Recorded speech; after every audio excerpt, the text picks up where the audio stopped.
Ani, Two White Feather Indigenous Cause, Saugeen First Nation and Dunjaba Nodum Mayangan. Hello, my name is Two White Feather, and I am from Saugeen First Nations. I am Wolf Clan. I am coming to you from Treaty 3 territory, or the Between the Lakes, purchased as also known as Cambridge, Ontario. I stand proud on these lands that belong to the Anishinaabe, the Neutral, and the Haudenosaunee people. We honor all these nations for their ongoing caretaking of our Mother Earth. I encourage you to think about the land that you're walking your talk upon and acknowledge its indigenous roots by giving thanks.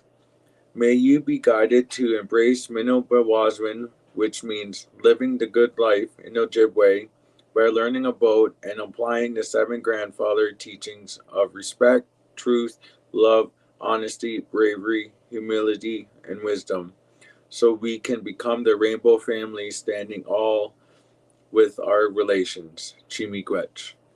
Now I'll pass it on to Sabrina. Thank you, T.Y. Feather, for that land acknowledgement. It's great to be here live on Facebook and YouTube for this special week of DWF Live. I am Sabrina Anchknup from Bearskin Lake First Nation in Treaty 9 territory, and I am joining you from Tkaronto.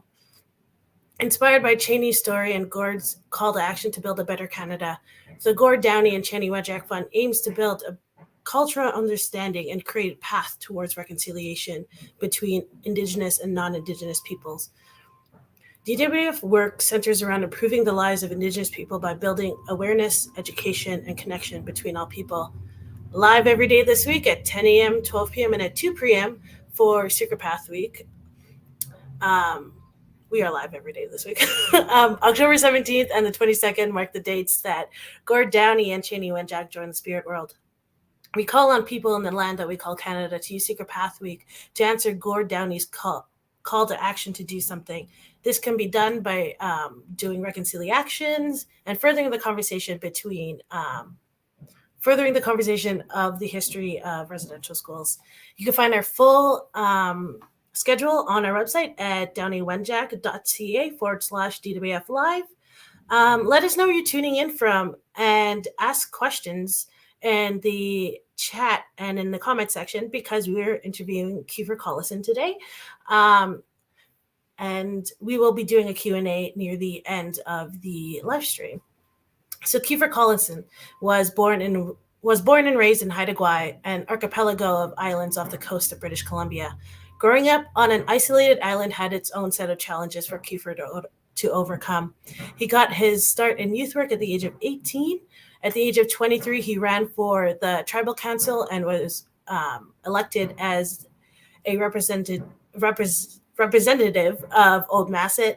During his time on council, he was offered a full-time job at Canada's First Nation radio, CFNR, to host the First Nations talk show Journeys that would air 5 nights a week. CFNR broadcasts to over 80 communities in British Columbia. Kiefer now hosts the Midday show from 10 a.m. to 2 p.m. weekdays.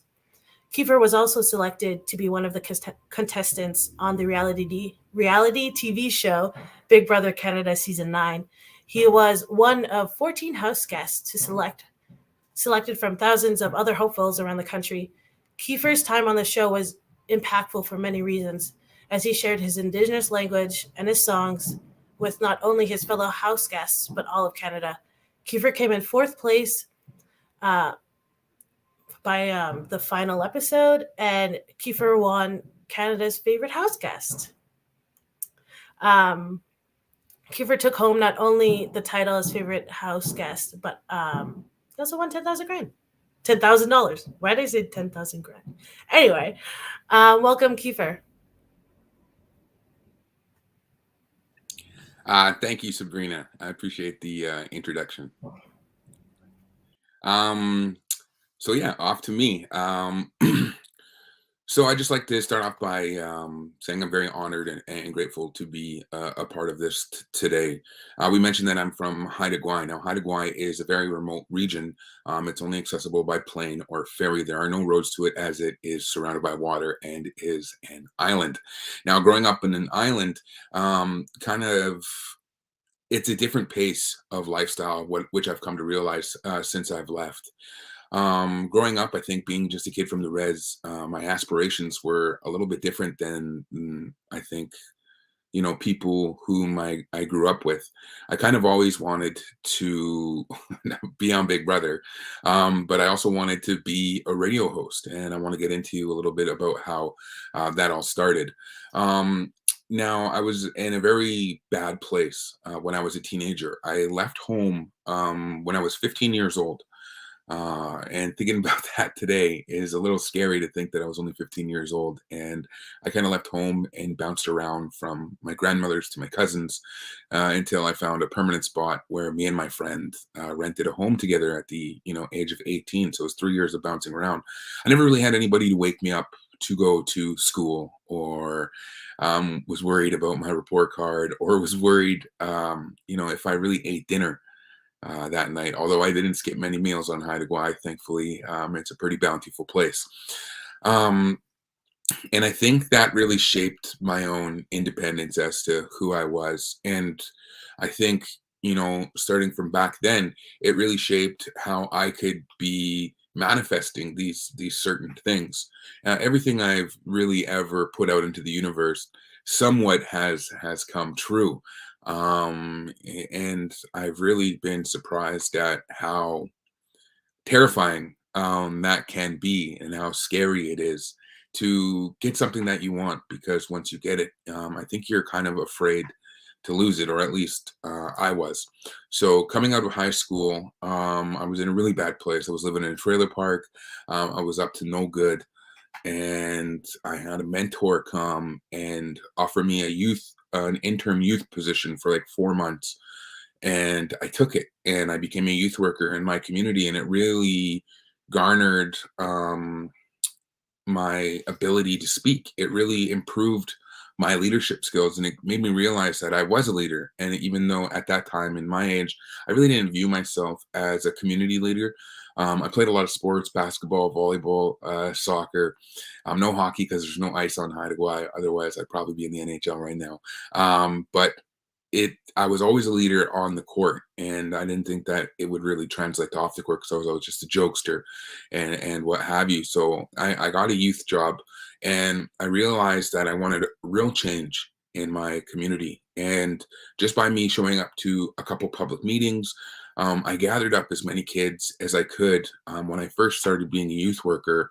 Um, and we went to a meeting with Gwaii Trust, which is our major trust fund on Haida Gwaii, where you can, get a lot of money, and there's all the politicians are there throughout the island. And we kind of stormed the meeting with, I think, like 70 or 60 youth. And I spoke about needing a youth center. And they're like, "Well, what are you going to do for getting a youth center?" I was like, "I don't know. I'm 19. Like, you tell me what I need to do. Like, I'm here asking for help." I was like, "I don't think I should be the one being questioned." And by the end of by the time of their next meeting, we ended up getting a youth center, and they actually let me design the youth center on Haida Gwaii, which was a pretty special thing and was a huge accomplishment. And from there, I realized the power of words, and the power of just going out there and asking questions, and not being afraid to be told that I'm wrong, or a little too boisterous, or whatever it may be.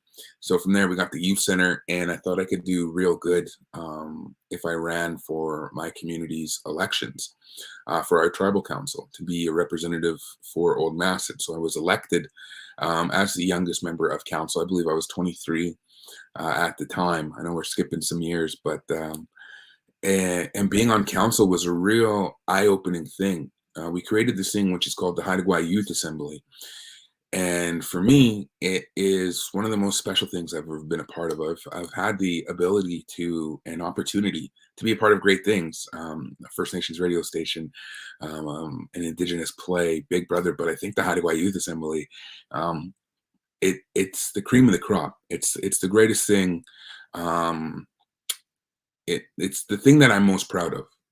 I think. So it's a youth assembly that is created for youth to engage and learn exactly what our tribal council does, how it operates, also how the band councils operate under the tribal council, also how the municipalities operate, and also health centers, how they all operate as well, because it can be somewhat of a confusing thing to navigate through as youth, because nobody ever really tells you these things in First Nations communities.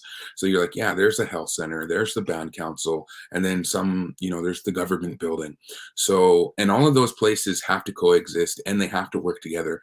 Otherwise, the community isn't benefiting. So we figured out a fun way to show kids that there are different careers in your own community, because our greatest asset as Indigenous people and as humans and as Canadians is our youth, is our kids. Our kids are literally all we got. And if we want our home to be better, we have to make our youth, not only love our home, but see that there's opportunity there. Yes, they can leave, but there are spots for them to come back home in. And through the Haida Gwaii Youth Assembly, through the 5-6 years that we've done it, we've seen immense involvement in not only the nation's politics, but in the band councils and in the health center. And kids have gotten jobs after the youth assembly directly because of their attendance there. And it's this really fun thing. We actually ripped off a different youth organization. I don't want to say ripped off, that's kind of bad, but we stole their plan and kind of tweaked it to suit our village. It was the Young Entrepreneur Symposium, which I've won before, which is a huge competition. It's from Indigenous people all across Canada. And I'm really proud of that as well, actually, the Young Entrepreneur Symposium. Shout them out. Everybody at New Relationship Trust. Yeah, big respect to them. So yeah, the Haida Gwaii Youth Assembly was a huge thing. And so being on council, having this confidence, there was here in BC, it's called the All Native Basketball Tournament. And it's been the biggest tournament and it's been a big deal ever since I was a baby. I remember sitting around as a child listening to the games on the radio. And it's where every nation and every community sends their own team in 4 different divisions to play basketball for pride at a very high level. And there was broadcasters that broadcast it, every year since 1992, I believe. And since then, it's been a staple of we all sit around and listen to the games. And eventually they brought in, webcams and cameras now, and it's a full production. But from being on council, when I was about 24, so I was only a year on council, I showed up to the All Native, essentially no money in my pocket. And I convinced them that I was the man for the job, even though there was no job openings. I said, I was destined to do this. I think I'll be a great asset to the team. I think obviously there's going to be growing pains, but I really feel like this is something that I was meant to be. And they basically told me, if there's ever an opening, we'll let you know, but we're good. This year, we don't really need anybody. So I was supposed to head back to Haida Gwaii on a ferry.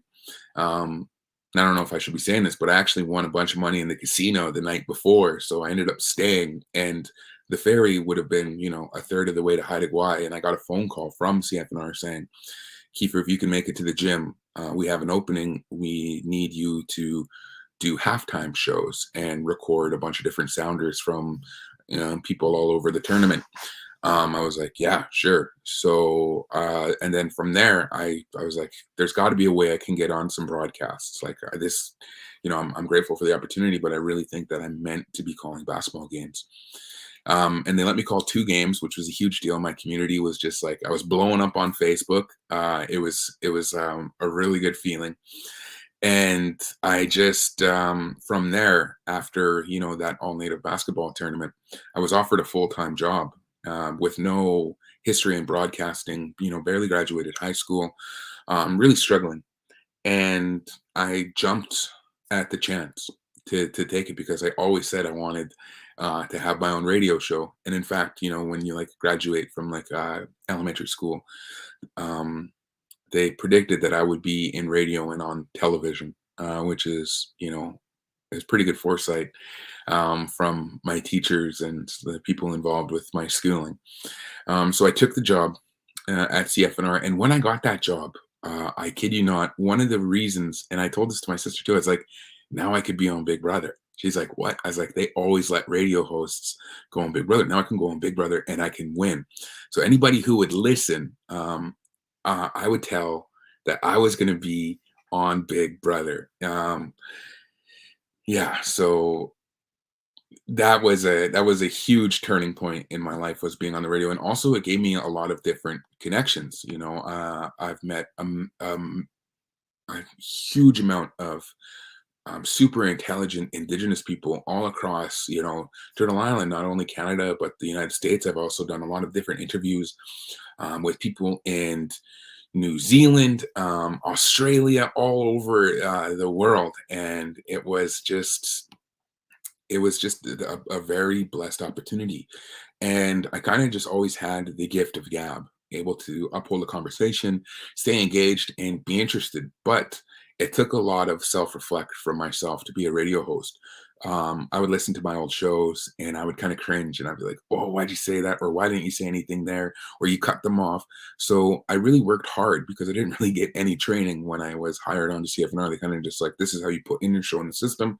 You need to have 4 different segments, and then you have to voice track a bunch of music for the last hour of your show. I was like, okay, what's that mean? So navigating through that and realizing that I could just learn on the fly, and I really had to give myself a lot of forgiveness and a lot of room for growth. And I think by the end of it, I was a really well-oiled machine. I could just pick up the phone. I would have done my research, and then we would just go, and I would just try to have a good time with it. And I think that really resonated with our listeners. I still get people talking to me about Journeys episodes, and I haven't been a Journeys host for probably 4 or 5 years now. So some of my episodes really landed on people, and they still remember listening to it on the radio on the drive home. Because I don't know about you, I enjoy podcasts. And essentially what I had was a podcast that aired every night. So a lot of people, when they're driving home, they would be listening to Journeys almost, religiously every single night. So I had a lot of really loyal listeners, and I kind of gained a lot of confidence off of that. Not only telling stories, but having the ability to tell my own story, which is, I think, a huge asset to have as a human, is being relatable.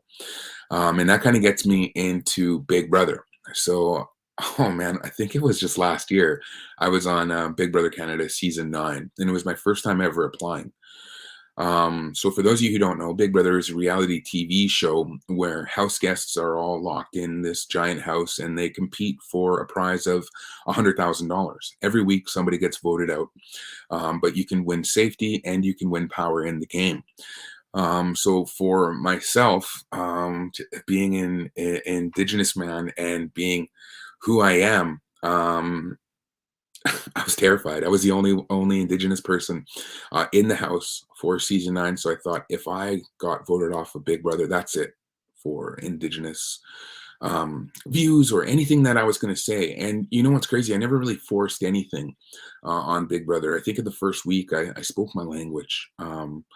Because we were all sharing about our heritage, and it just came up super organically. Nobody asked us to do that. And I completely forgot about it.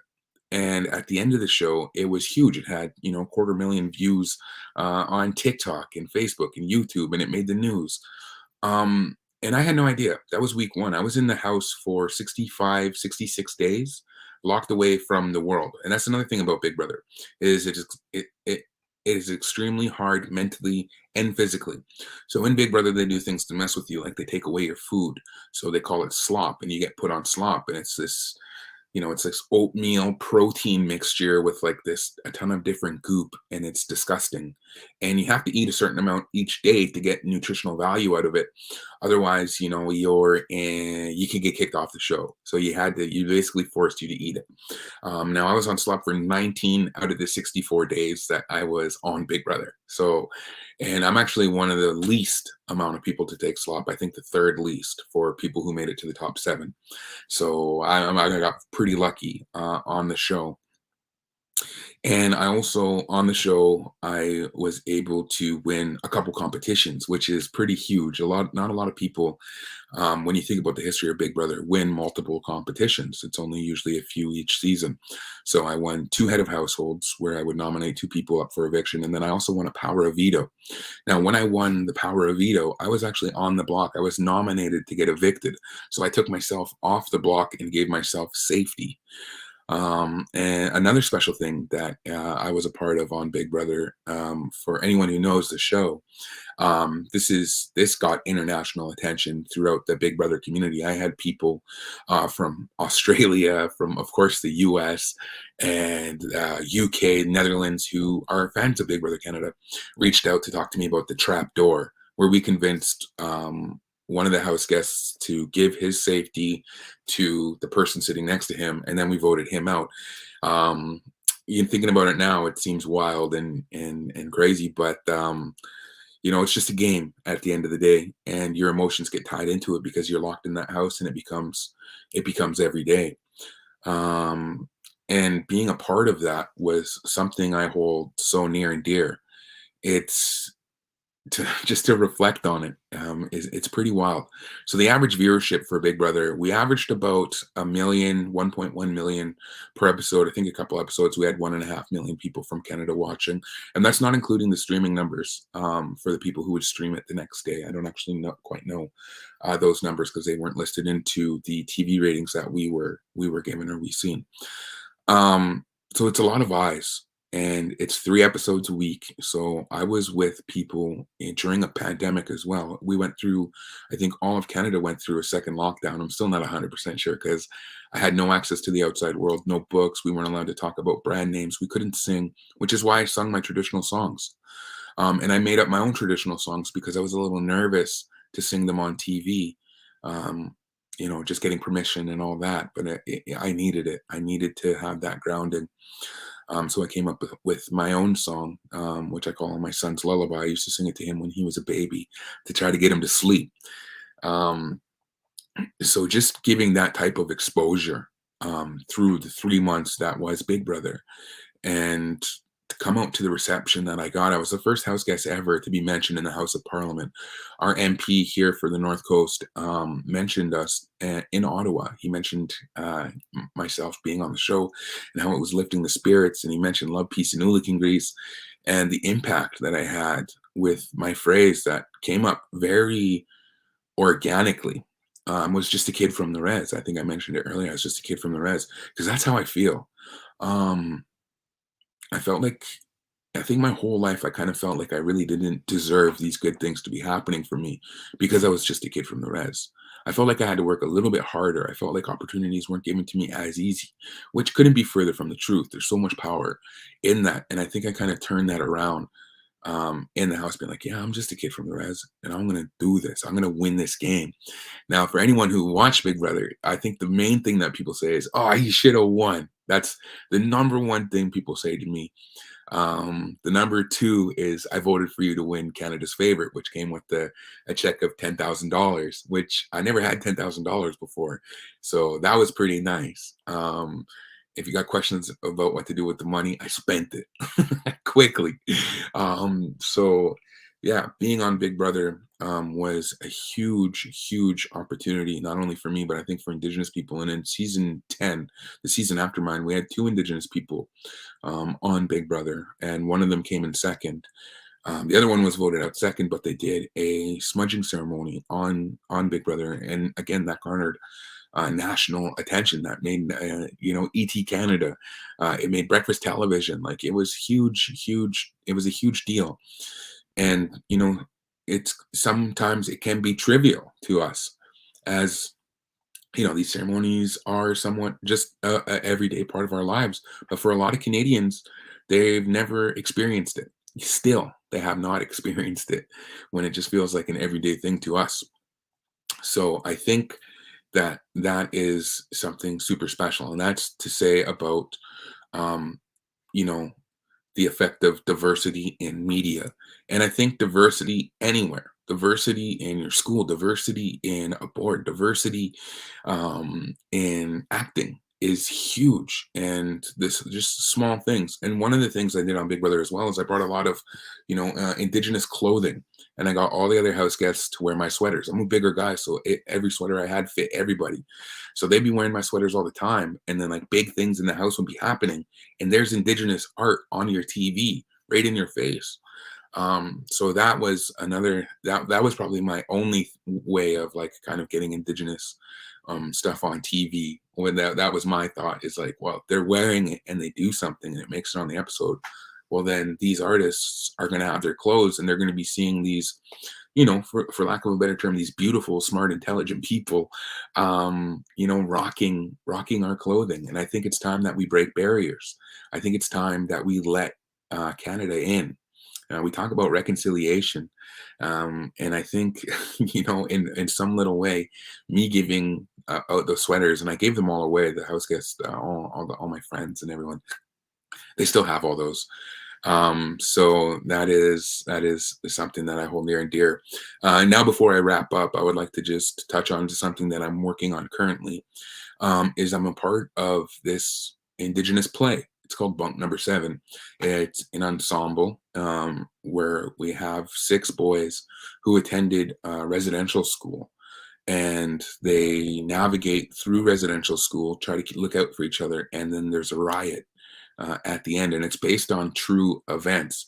And the playwright is a man named Larry Gnu, who was actually the first Indigenous MLA here in the North Coast, and he was a lawyer, a very great man who passed away pretty suddenly in, I think, the early 2000s.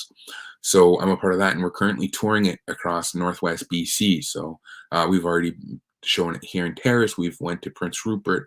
We've gone to Smithers, we're going to Kitimat, we're heading to Prince George, and then we're taking it north to a lot of northern communities who haven't been exposed to theater at like Fort St. John, Fort Nelson, Doig River, like a lot of different things. And then there's talk about doing a lower mainland thing in BC where we go to Vancouver, and then there's talk about going to Ottawa.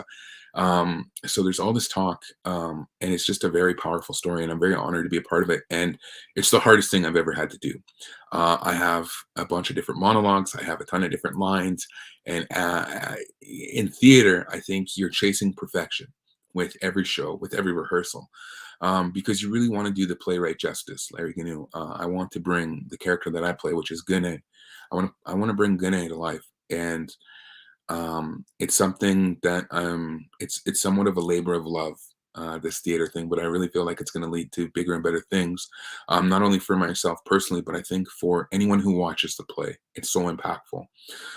There is a documentary out on Bunk. All you have to do is bunk7.ca, and you can check out the documentary on the play.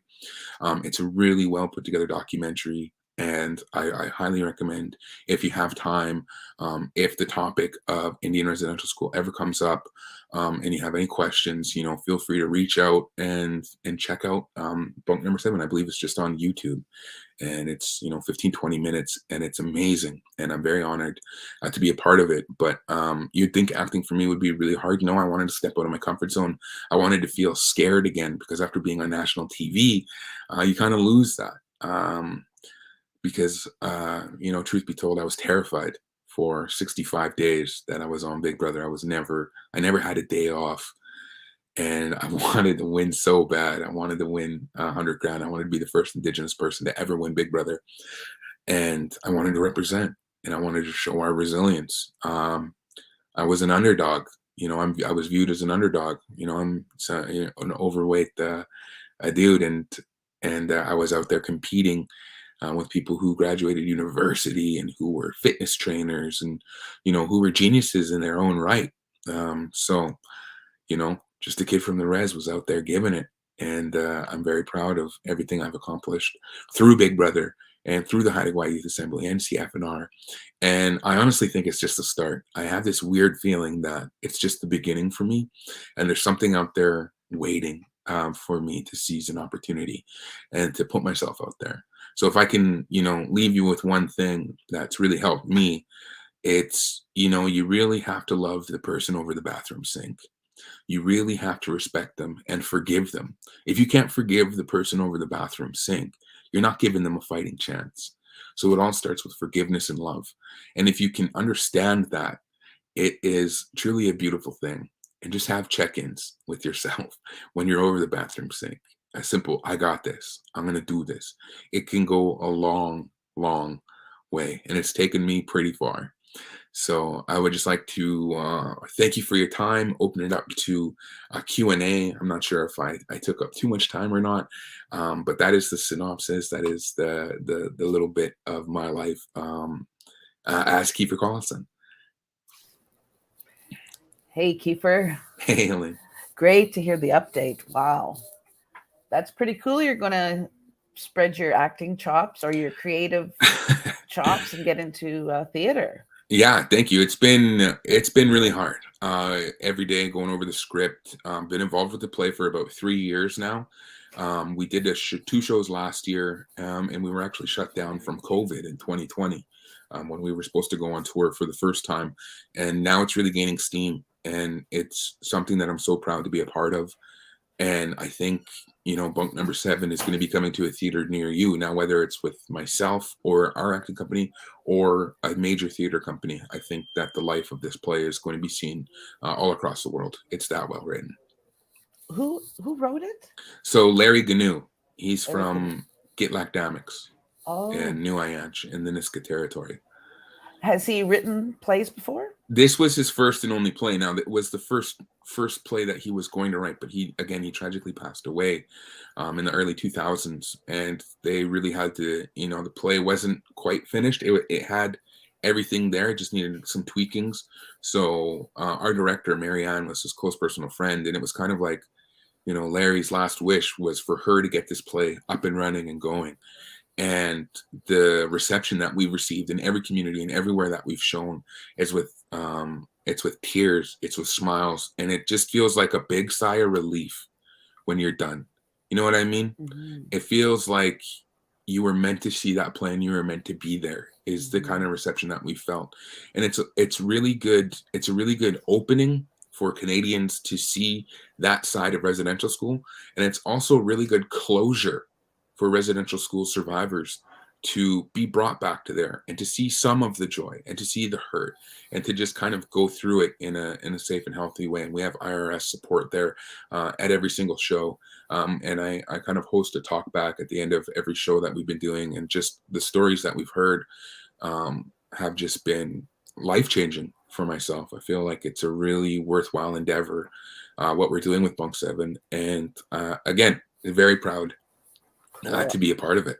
I look forward to checking that out. Can you give us the website again where we can see it? Sure. So it's just bunk7, so the number 7.ca. We both had a sip of coffee at the same time. Yeah. There's a question in our comment section from Marla. How do you think of topics to speak about on the radio? What is your favorite thing to speak about? So my favorite thing to speak about is, that's a really loaded question, actually. So it's usually the guest. I like to dive into how they got somewhere, and kind of, we're all navigating through this life, and there's different roads that we can take. And I'm trying to find when that decision was to get them to where they are, because we want to see, I feel like I'm doing everything for the youth. When I was on the radio, and part of that was for myself, is how are you successful? How are you navigating through, this wild world that we're living in? But my second favorite thing to talk about was the development of culture and how culture evolves, and how we turn different phrases of our language. They mean different things through different times, and how that's okay. There's a difference between tradition and culture. And for us, we need to understand that. I think that culture is constantly evolving, and there's the urban lifestyle now. There's the urban Indigenous, and their cultures are a lot different than the people who are home on the res, and that's completely fine. There should be no qualms about it. It's just, how do you keep that sense of culture, and how has it evolved in your time, and what do you see? Seeing the resurgence of song and dances, seeing, Indigenous artists out there blending it in with their music and their poetry and the film. We have Reservation Dogs, the Snotty Nose Res Kids. We got DJ Cookham. Like, there's just these amazing, amazing artists out there who are seamlessly blending it. And I think that is just so beautiful. So to find out your feelings on that. Not that it's a bad thing, because some people may construe it as a bad thing. I think, back in the day, A Tribe Called Red, they were met with a lot of pushback when they started using traditional songs in their music, because it's something new. They kind of had to break that barrier down. And us as youth, we loved that. We clung on to that because we were listening to hip hop. We were, we were doing all that. So to hear our culture and to kind of feel that sense of connection, is beautiful. So that's a short answer, I guess. Okay. It's my favorite thing. And we have another question here for you, from the CAMSAC Comprehensive Institute. They're grade 5s and 6. And Lucas in grade 5 from KCI in CAMSAC, Saskatchewan asked, will you go on Big Brother again someday? Lucas, thank you for your question. Yes, I think I probably will. I hope it's not this year, and I almost hope it's not next year. I'm still, pretty young. I got a couple of years left in the tank. I'd like to take a couple of years off and just grow. I couldn't imagine myself being 23 on Big Brother. And when I went on, I was 33. So if I'm 35, I think the growth that I'll have in these, next year or two will be enough to really carry me to the finish line and not cloud my judgment or let my emotions get the best of me. I think doing high pressure situations like theater and challenging myself every day. And one thing that I really wish that I brought up is I'm a stay-at-home dad now, primarily. My son's actually sleeping right now because it's early here and he stayed up late, which was kind of a blessing, or else he'd be screaming around out there. But I want that time till he's in school, and then I can go on Big Brother, and then we don't have to worry about care for him and stuff like that. So I would love to take a couple of years off, and then maybe they ask me back. But if not, I'm good with 4th place and being the first ever Canada's favorite house guest. Awesome. I think we got time for a couple more questions. This one's from Natalie. Your career has allowed you to be in the public eye often. What impact do you hope this type of representation in media will have, not only on Indigenous youth, but all Indigenous individuals? Great question. Yes, great question, Natalie. I think of the phrase like, well, if Keith can do it, you know what I mean? Because I got a lot of friends who just, they know me, that I grew up with them, and they're like, yo, Keith's on TV. They're like, yo, Keith's calling games at the All Native. And I'm just like this goofy dude who's just like willing to try things and step out of my comfort zone. So I think that if I could inspire anything, it's just try it. Step out of your comfort zone and be willing to attempt it and go for things. I always had this voice in my head that said, say something. And then I'd be like, no, I'm not going to say anything. And then I finally gave in and I said, okay, I'm going to say something. And as soon as I started doing that, everything kind of started to change. So I hope that changes. I hope that Indigenous people are ready to be at the forefront. Again, I mentioned reservation dogs. I think this is just the start for Indigenous people. I think the opportunities for our youth are going to be endless, and I think they're not going to be overlooked anymore. I think there's talent in every res I've ever been to. I've related to the kids. There's little Kiefers out there everywhere, and I'm just like, oh, these kids might change the world. You know what I mean? So I just hope that they realize the strength that they have. Oh, that's awesome. And we do have another question, and I got too many windows open here. Oh, yes. How long have you been in the media, like working at CFNR? And tell us a bit about the network. Sure. So actually, I've kind of stepped away from CFNR. I should start there. I still collaborate with them often, and I do work, but I'm mainly independent and a stay-at-home dad now. Big Brother has allowed me a lot of different opportunities. But I started at CFNR in 2014, way back then, so about 8 years ago. And it's been one heck of a ride. And, you kind of get res famous just from being on CFNR. We're in, over 80 communities here in BC. And I was constantly on air, whether it be for ads, whether it be for journeys, whether it be for the Midday show. And our Facebook, had like 25,000 likes or something like that. So that was pretty big. And so I already felt res famous before I was on Big Brother. So now I just feel a little bit more res famous. Like I was walking around in Calgary and everyone was like, Kiefer, what's going on? I was like, in Calgary? That's crazy. Hard to walk through an airport, is it? Well, with the masks earlier, it's kind of easy, but my tattoos and my voice really gives it away. Everyone's like, Kiefer? And now I usually have facial hair, but for the play, I'm playing a teenager, so I have to shave before every show. Right. I have another question here. This comes from Marla. Will you be in more TV shows in the future? Who else would you like to see on TV? Ooh, who else I would like to see more Indigenous representation on a lot of shows. We had the doctors, I forgive me for forgetting their names, but they were on Amazing Race not too long ago. Ashley Collingboll and her father were on the Amazing Race. From, reality TV, I think is a great venue as well. But I would like to see, we're seeing it right now. We had Son of a Trickster, which was on CBC, which was a great television show. And unfortunately, it had its demise, but I think that showed us such young talent that's everywhere. I think there's hidden gems all throughout. So I want to see more, kids from Treaty 3 being on TV. I want to see everyone given more opportunities and to be sought out for. And again, there's a lot of casting calls. And if you just make a simple email and you send a picture of yourself, maybe you get the call. So that's who. And as for me being on TV shows, I really hope not. I'm really good with being in this play right now. And I do love, I do love acting and I love the stage. So maybe there'll be more things like that. But I'm sure the world's is opening up for you since you've been on Big Brother. Am I right?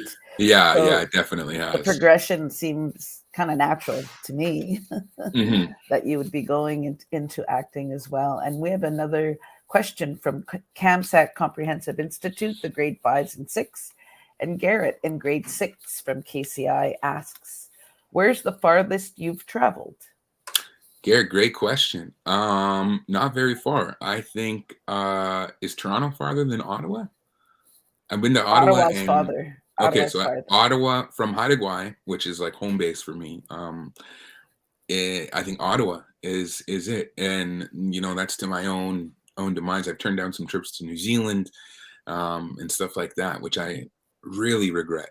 But just Ottawa, and in the new year, working on getting my passport.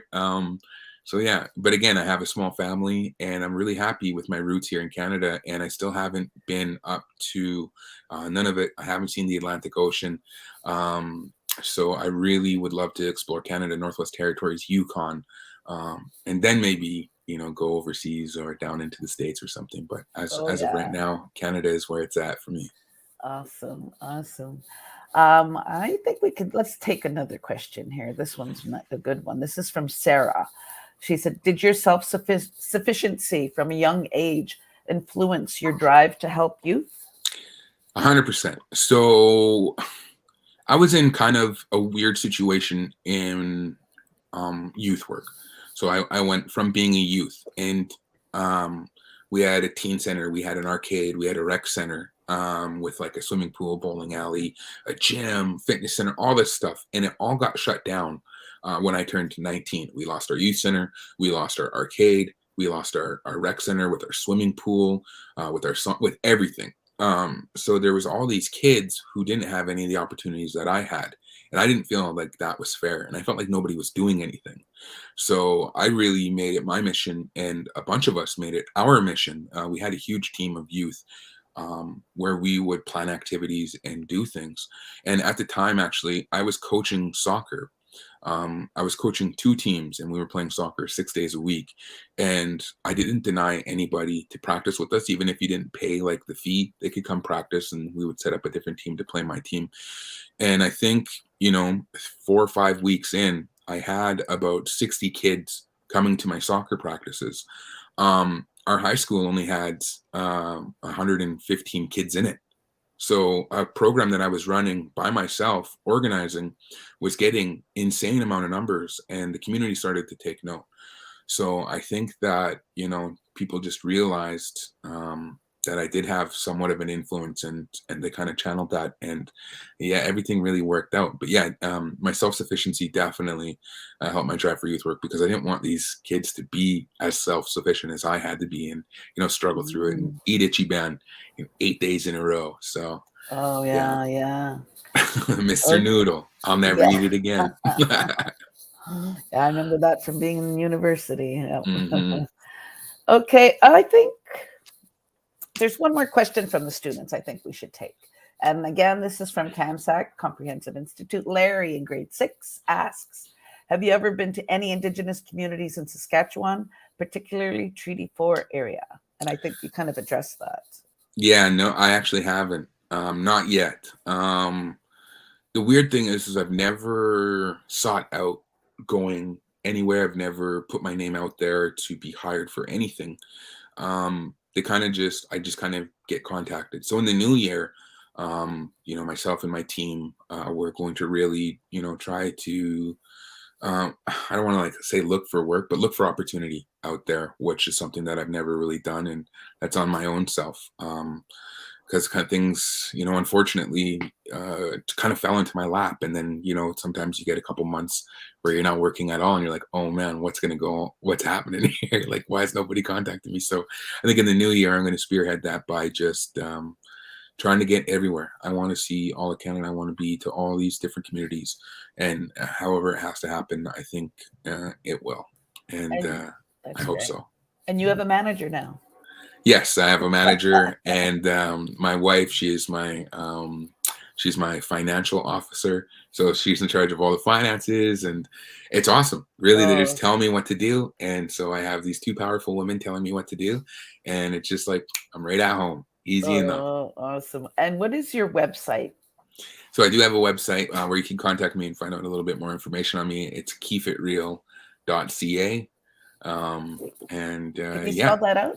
Can you spell that out, please? Yeah, it's KIEFITREAL.ca. Keep it real.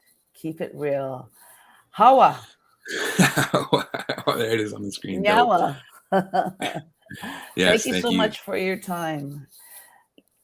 I appreciate that. Yeah, thank you for the opportunity to share. Yeah, thank you. We've been speaking to Kiefer Collison, one of the reality stars from Big Brother Canada and Canada's favorite house guest. And thank you as well to the Youth Ambassador for the land acknowledgement and for the classrooms for joining DWF Live.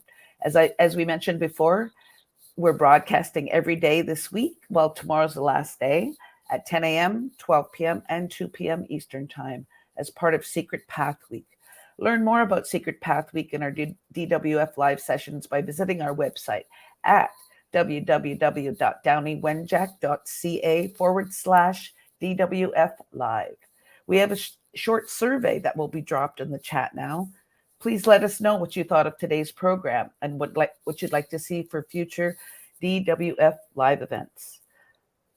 And tomorrow we're going to be live again starting at 10 a.m. And our next session today is at 2 p.m. with Becky Han with our host, Nancy Hallman. So be sure to tune in on Facebook or YouTube for the broadcast. If you enjoyed this broadcast, please feel free to share it with your family and friends or host a watch party with them. Thank you again, everybody, for your comments, and have a wonderful day. Keep it real.